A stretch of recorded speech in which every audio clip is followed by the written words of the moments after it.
অঙ্কিতা পারিবারিক বস্ত্র প্রতিষ্ঠান খাগড়া, বহরমপুর এবং লালবাগ, মুর্শিদাবাদ। আমাদের বিধানসভা নির্বাচন এবং সেই নির্বাচনের পাশাপাশি গত অক্টোবর মাস থেকে যে এসআইআর প্রক্রিয়া শুরু হয়েছে, আজকে বাংলার মানুষ দিশাহারা।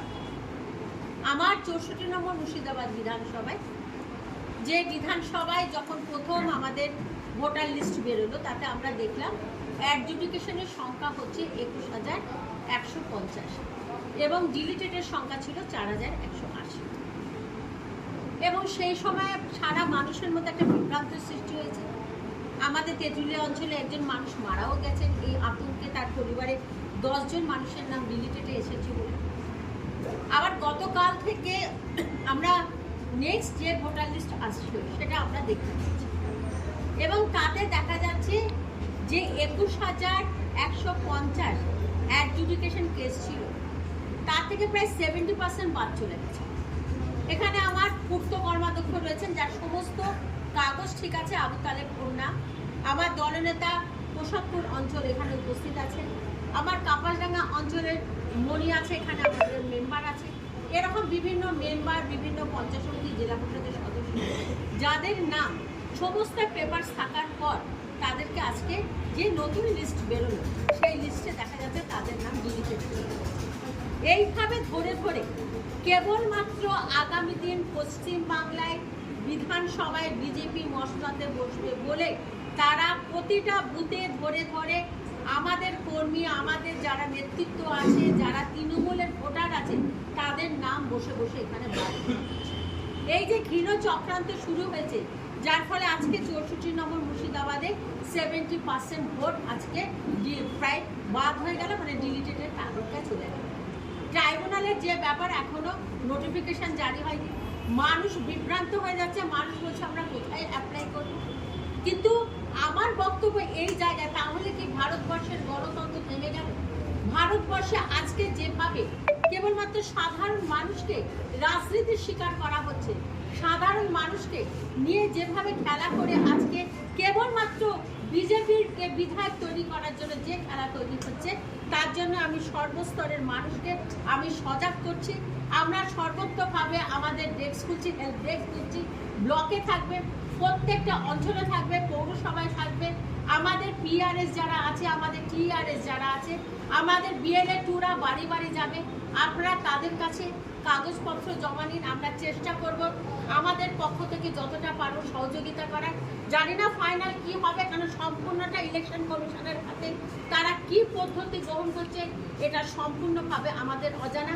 আমি তৃণমূল কংগ্রেসের প্রার্থী শাওনি সিংহ রায় হিসাবে আমি আমার মুর্শিদাবাদ বিধানসভার মানুষের জন্য ভীষণভাবে চিন্তিত। তাই মানুষকে আমরা সজাগ করবো, যে অন্যায় করছে এই অন্যায় কিন্তু প্রতিবাদ হওয়া উচিত।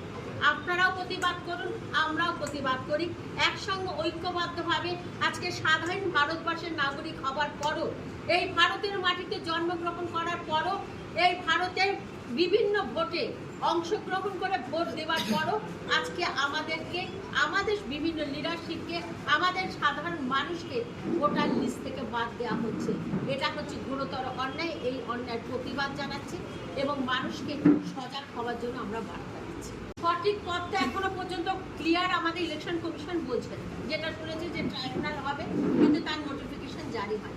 আমরা হেল্প ডেস্ক খুলে মানুষের কাগজপত্র রেডি করবো, কারণ আমাদের গ্রামীণ এলাকার মানুষ তারা অত বেশি সচেতন নয়, যাতে ট্রাইব্যুনালে ফেয়ার করে করতে পারে। তার জন্য যতটুকু হেল্প করার আমরা নিশ্চয়ই করব। তবে মানুষ দেখছে, মানুষের বিচার করবে, এটুকু আমরা বিশ্বাস জানি যে একদিন মানুষেরই জয় হবে এবং সেই জয়ে আমরা সফলতার ভাসিয়ে আসবো। মানুষের পাশে আমরা আছি এবং আগামী দিনও থাকবো। ফাইনাল এখনো পাইনি, যেটুকু জানা আছে বিভিন্ন অঞ্চল থেকে আসছে। কাপালডাঙ্গা আমার ব্লকের সভাপতি গোলাম আকবর, তার বাড়ি আছে কাপালডাঙ্গা। সেই কাপালডাঙ্গায় অ্যাডজুডিকেশনের সংখ্যা ছিল 5,000 সামথিং, সেখানে আজকে ডিলিটেডের লিস্টে দেখা যাচ্ছে 4,000 সামথিং নাম চলে এসেছে। মানে 70%-এরও বেশি নাম বাদ চলে যাচ্ছে এক একটা অঞ্চলে। এবং বিশেষ করে সেইগুলো যেগুলো হচ্ছে কি আমাদের মুসলিম সম্প্রদায়ের মানুষ যেখানে বেশি বসবাস করে, সেই জায়গার নামগুলো বাদ যাচ্ছে। এবং সেই সঙ্গে সঙ্গে বহু হিন্দু মানুষেরও নাম বাদ যাচ্ছে, তারাও দিশাহারা হয়ে পড়ছে, তারাও আমাদেরকে জানাচ্ছে। এটা হিন্দু মুসলিমের প্রশ্ন নয়, এটা হচ্ছে বাংলার নাগরিকের প্রশ্ন, বাংলার মানুষের প্রশ্ন। মানুষের ওপরে ভরসা করে তাই আমরা সর্বস্ত আমরা আমাদের পক্ষ থেকে যতটা হেল্প করা যায়, কারণ আমাদের নেত্রী মমতা ব্যানার্জি, আমাদের নেতা অভিষেক বন্দ্যোপাধ্যায় বারবার বলেছেন মানুষের পাশে থাকার জন্য, আমরা পাশে থেকে তাদেরকে সাহায্য করি। ওয়েস্টার্ন আউটফিট, ফ্যান্সি চুড়িদার, শাড়িতে রকমারি রঙের সমাহার, ফ্যাশনে এসেছে আজ নতুন সুনিতা, সুনিতা তোমার আমার আজ পুজোর হাওয়া, নতুন চাওয়া পোশাকের এই আঙিনায়, সুনিতা মন ছুঁয়ে যায়।